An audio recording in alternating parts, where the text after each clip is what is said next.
नमस्कार। जे boss news and views में आपका हार्दिक स्वागत है।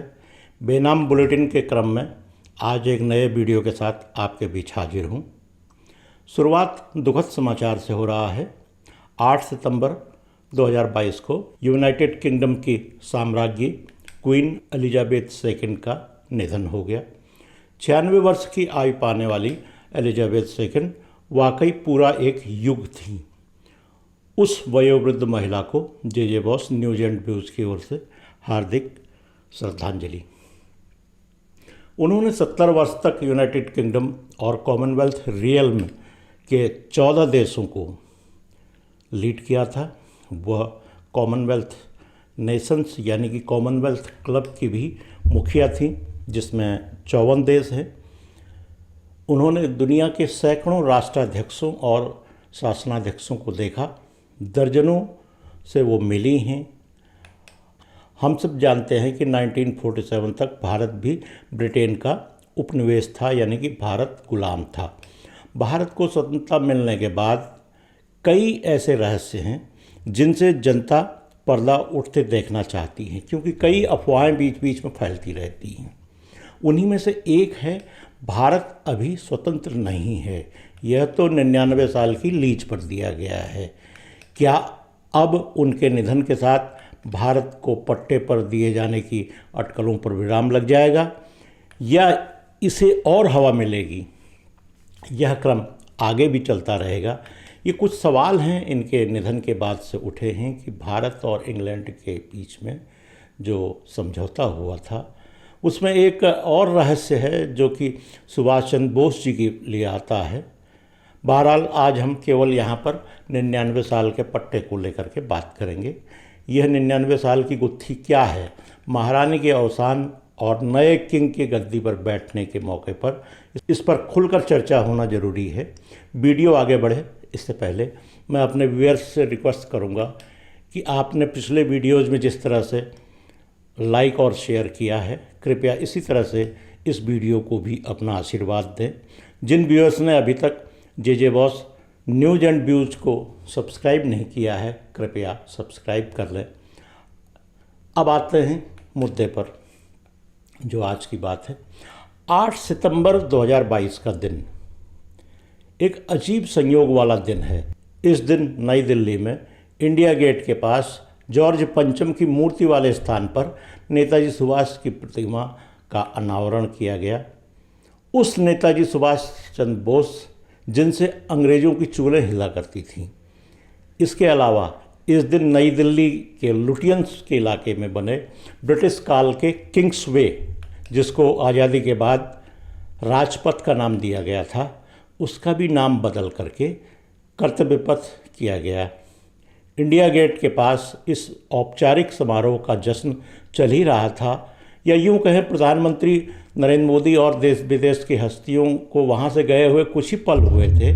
इतने में जॉर्ज पंचम की पोती, जिस जॉर्ज पंचम की मूर्ति यहाँ पर लगी थी, उनकी पोती और यूनाइटेड किंगडम की साम्राज्ञी क्वीन एलिजाबेथ सेकंड के निधन का समाचार मिलने लगा।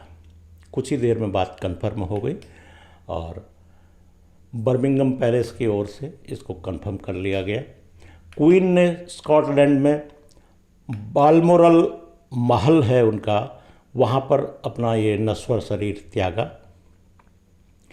इसे ऐसे भी कह सकते हैं, जिस दिन भारत में अंग्रेज़ों की निशानी और प्रतीकों को हटाने की प्रक्रिया की समारोह पूर्वक घोषणा हो रही थी, उसी दिन ग्रेट ब्रिटेन के रॉयल फैमिली के उस मुखिया का देहावसान हुआ जिसने भारत को अपनी आँखों से गुलाम देखा था और ब्रिटिश क्राउन के उत्तराधिकारी के तौर पर भारत को आज़ाद होते हुए भी देखा था। उस वर्ष वह कैसे भूल सकती हैं? वही तो साल था जब उनका विवाह भी हुआ था। और एक और संयोग है एलिजाबेथ के साथ में, वो ये है कि 1951-52 में भारत में पहली बार चुनाव हुए थे और 1952 का ही समय है जब वो अपने पिता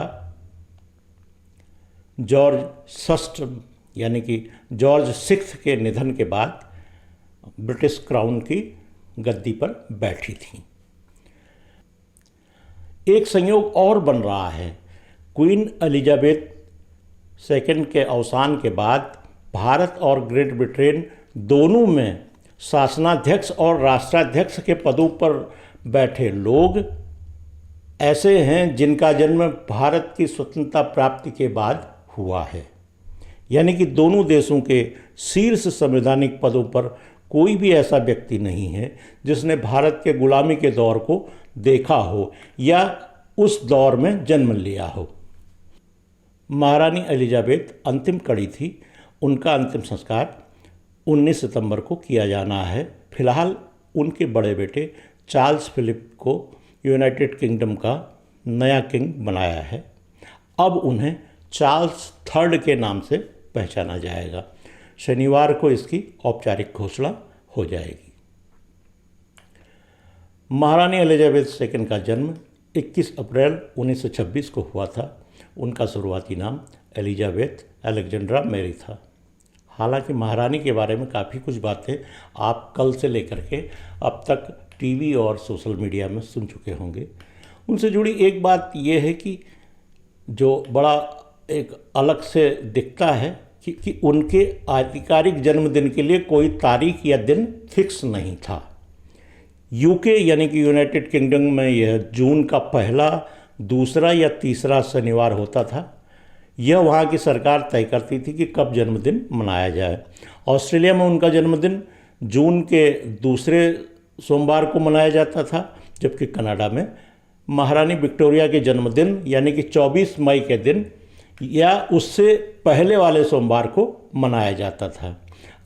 मैंने अभी कॉमनवेल्थ रियल्म की बात की थी जिसमें 14 देश हैं। तो ऑस्ट्रेलिया, कनाडा, न्यूजीलैंड ये देश इसमें आते हैं जिनके राष्ट्राध्यक्ष के रूप में महारानी एलिजाबेथ सेकंड वहाँ पर पदारूढ़ हैं। उनकी वहाँ उनका शासन चलता है। उन्होंने स्वीकार किया है कि हम अभी भी महारानी के ही यानी कि ब्रिटिश क्राउन के ही अंडर काम कर रहे हैं। अब आते हैं अपने मूल मुद्दे पर कि भारत की जो आज़ादी है क्या ये लीच पर है। समय समय पर आपने सोशल मीडिया में बहुत कुछ सुना होगा। भारत पूरी तरह से स्वतंत्र नहीं हुआ है, ये भी बात सुनी होगी। और ये भी कहते हैं कि ये तो 99 साल की लीच पर है। ऐसा कहने वाले अपने तर्कों के साथ में कुछ घटनाएं और दस्तावेज भी नत्थी करते हैं, यानी यह बताने का पूरा प्रयास करते हैं कि भारत अभी लीच पर है। ब्रिटिश हुकूमत जब भी चाहेगी यानी कि ब्रिटिश पार्लियामेंट जब चाहेगी अपना कानून बना के भारत को फिर से गुलाम कर लेगी। वैसे 99 साल की आज़ादी है। अब आपको ये बताएं कि ये चीज़ इसको हवा कहाँ से मिलती है।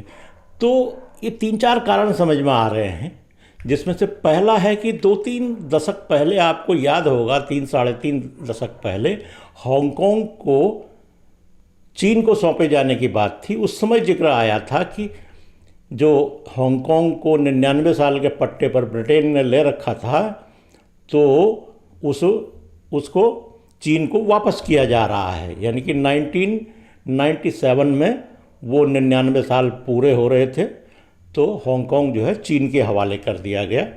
और इसी बात को लेकर के भारत में भी लोग कभी कभी 99 साल की बात कह देते हैं। इसके अलावा मीडिया में भी बीच बीच में कुछ शंका पैदा करने वाली खबरें चलती रहती हैं। इस कारण भी लीज वाली थ्योरी को हवा मिलती रहती है। कुछ साल पहले आज तक चैनल ने एक खबर प्रसारित की थी और अपने वेबसाइट पर भी उसको दस्तावेज किया, यानी कि लिखा कि जिसकी पंचलाइन यही थी कि भारत आज भी ब्रिटेन को देता है टैक्स। यानी कि भारत, आगे बताया गया उसमें कि भारत में एक ऐसा रेलवे ट्रैक है जो अब भी ब्रिटिश हुकूमत को लगान देता है। वो आप भी जानिए ये मामला क्या है। उस खबर में बताया गया कि नैरो गेज यानी कि छोटी लाइन की इस ट्रैक का इस्तेमाल करने वाली इंडियन रेलवे हर साल 1,20,00,000 की रॉयल्टी ब्रिटेन की एक प्राइवेट कंपनी को देती है। यह नैरो गेज ट्रैक महाराष्ट्र प्रांत में है। अमरावती से मुर्तज़ापुर के बीच में बिछी हुई है। मज़ेदार बात यह है कि रेल के राष्ट्रीयकरण के बावजूद यह कैसे बच गया। कुल मिलाकर के ये है कि गलती थी अपनी और हम उसको नेशनलाइज नहीं कर पाए और इस वजह से उस कंपनी को पैसा देते हैं। ऐसा नहीं कि हम ये इसकी लगान के रूप में देते हैं, लेकिन है, मीडिया में खबर है तो उसका असर तो पड़ना ही है। अब आता है एक ऐसा दस्तावेज जो भारत सरकार की ओर से जारी किया गया। 99 साल की लीज को हवा देने वाला यह दस्तावेज भारत सरकार के अंडर सेक्रेटरी केपी मेनन ने रोहतक की एक प्रिंटिंग प्रेस के मालिक राम नारायण को लिखकर दिया था। इस पत्र में लिखा गया कि ब्रिटिश सिटीजन एक्ट 1948 के अनुसार ब्रिटिश कानून के लिहाज से भारतीय नागरिक अब भी ब्रिटेन की प्रजा है, यानी कि ब्रिटिश सब्जेक्ट शब्द है उसमें। इस पत्र में और कुछ नहीं बताया गया कि ऐसा क्यों लिखा गया। कोई कानूनी विवाद चल रहा था या क्या था, या ब्रिटेन में कोई ऐसा व्यक्ति था जो कि भारत का नागरिक था और उसके साथ में वहाँ के कानून के मुताबिक कार्रवाई हो रही थी। बहरहाल जो लोग कहते हैं कि 99 साल के लीज में भारत आज़ाद हुआ है, वो इस लेटर को सबसे ज़्यादा दिखाते हैं क्योंकि इसमें ऑथेंटिक चीज़ है।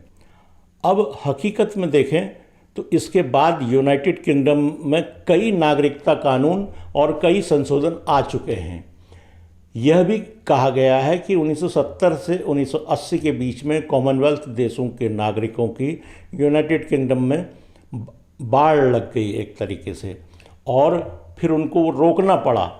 इस वजह से ब्रिटिश सिटीजन एक्ट 1981 में कॉमनवेल्थ देशों की ऐसी सुविधा को कम कर दिया गया। अब तो यह सिस्टम पूरी तरह से ख़त्म हो चुका है। सिर्फ क्राइम के मामले में ब्रिटेन ने ब्रिटिश नागरिकता कानून 1948 के कुछ प्रावधान लागू कर रखे हैं। अरे भाई, यही क्यों देखते हैं। हमारे संविधान के अनुसार, जो हमारा संविधान है उसके अनुच्छेद 372 में स्पष्ट कहा गया है, स्वतंत्र भारत में ब्रिटिश इंडिया के वही पुराने कानून लागू रहेंगे जिनका सब्स्टिट्यूट यानी कि जिनका विकल्प भारतीय संसद अभी तैयार नहीं कर पाई है। जिस दिन वो तैयार हो जाएगा उस दिन अंग्रेज़ों के ज़माने के कानून स्वतः निष्प्रभावी हो जाएंगे। फिलहाल आपने देखा है कि IPC, Indian penal code, CrPC, इस तरह के कई कानून हैं जो कि 1860 और उसके आसपास के चल रहे हैं। यही है कि इनका विकल्प तैयार अभी तक हो नहीं पाया है। जिस दिन हो जाएगा अपना कानून बन जाएगा। वैसे भारतीय उपमहाद्वीप से यानी कि इंडियन सब कॉन्टिनेंट से अंग्रेज़ों की वापसी कराने के लिए ब्रिटेन की पार्लियामेंट में एक कानून पारित किया गया। उसी के अनुरूप अंग्रेज़ों ने भारत छोड़ा यानी कि यहाँ की शासन व्यवस्था भारतीयों के हाथ में दी और जो भी हम पाकिस्तान अगर बना तो उसको दी। तो ब्रिटिश संसद में पारित इंडिया इंडिपेंडेंट एक्ट 1947 का पहला ही सेक्शन कहता है, अंग्रेज़ों के जाने के बाद यहाँ 2 इंडिपेंडेंट डोमिनियन कंट्रीज बनेंगी, यानी कि दोनों सॉवरेन होंगी, यानी कि 2 आज़ाद मुल्क बन गए। इसी एक्ट का दूसरा सेक्शन जो है वो टेरिटरीज को डिफाइन करता है, कौन जो ब्रिटिश इंडिया है और जो प्रिवी पर्स वाले जो रॉयल फैमिलीज हैं उनके साथ क्या व्यवस्था होगी उसमें कहा गया। जब सेक्शन 6 कई उपखंडों में विभाजित है। ये सेक्शन के ये उपखंड बताते हैं या कहते हैं कि दोनों देशों को अधिकार होगा, यानी कि दोनों देश कौन, भारत और पाकिस्तान, वो अपने कानून खुद बना सकते हैं। ब्रिटिश काउंसिल का कोई भी आदेश इन पर लागू नहीं होगा। अगर ये देश ब्रिटिश कानूनों के विपरीत कोई कानून बनाते भी हैं तो इसके लिए ये पूरी तरह स्वतंत्र हैं। यहाँ तक तो थी अंग्रेज़ों की बात जो उन्होंने हमें आज़ाद करने के लिए अपनी ओर से गारंटी दी। अब बात करें अपने नागरिकों या भारतीयों की। हम भारतीयों ने अपने कानून की किताब यानी कि संविधान को खुद ही अंगीकार किया है, यानी कि इसका वर्ण किया है। हमारी ही तो संविधान सभा बनी थी, उसमें कोई विदेशी तो था नहीं। इस पवित्र किताब की ड्राफ्टिंग के लिए तब कोई अन्य कानून थोपे जाने या कोई हिडन लॉ होने का सवाल ही नहीं पैदा होता है। 26 जनवरी 1950 के बाद से भारत गणतंत्र हो गया। यहाँ ब्रिटिश क्राउन के प्रतिनिधि के तौर पर कार्य कर रहे गवर्नर जनरल का भी शासन खत्म हो गया। सबसे बड़ी बात, भारतीय संविधान के अनुच्छेद 13 में लिखा गया है कि भारत में कोई भी कानून ऐसा नहीं बनाया जाएगा जो भारतीय नागरिकों के फंडामेंटल राइट यानी कि मूल अधिकारों के खिलाफ हों। हम सब जानते हैं भारतीय संविधान की इसी भावना का संरक्षण का कार्य भारतीय सुप्रीम कोर्ट करती है, यानी कि नागरिकों के फंडामेंटल राइट्स को बचाती है। यही कोर्ट जो है हमारे कानूनों को डिफाइन भी करती है, व्याख्या करती है। अब तो डाउट कतई खत्म हो जाना चाहिए। हर एक भारतीय को यह बात अपने दिमाग से बिल्कुल निकाल देनी चाहिए कि भारत की आज़ादी 99 साल की ही है। भारत किसी की लीज पर नहीं है और न ही कभी ब्रिटिश पार्लियामेंट भारत को अपने में मिलाने के लिए कोई कानून पास कर सकेगी। इस साल हमने ब्रिटेन को अर्थव्यवस्था के मामले में पछाड़ दिया है। अभी हाल में आपने खबरों में देखा होगा, उसे चौथे से 5वें स्थान पर पछाड़ने के बाद हम खुद चौथे स्थान पर आ गए हैं। अब कोई भ्रम नहीं रहना चाहिए। अपनी ऊर्जा ऐसे बहसों में लगाने से क्या फ़ायदा जिसका कोई अस्तित्व न हो। भारत 15 अगस्त 1947 को स्वतंत्र हुआ था और तब से स्वतंत्र ही है और अनंत काल तक स्वतंत्र रहेगा। वंदे मातरम। इन्हीं शब्दों के साथ अगर ये वीडियो आपको अच्छा लगा हो तो आप इसे लाइक करिएगा, शेयर करिएगा, और जिन व्यूअर्स ने अब तक J boss news and views channel को सब्सक्राइब नहीं किया है तो कृपया सब्सक्राइब कर लें। बहुत बहुत धन्यवाद। नमस्कार।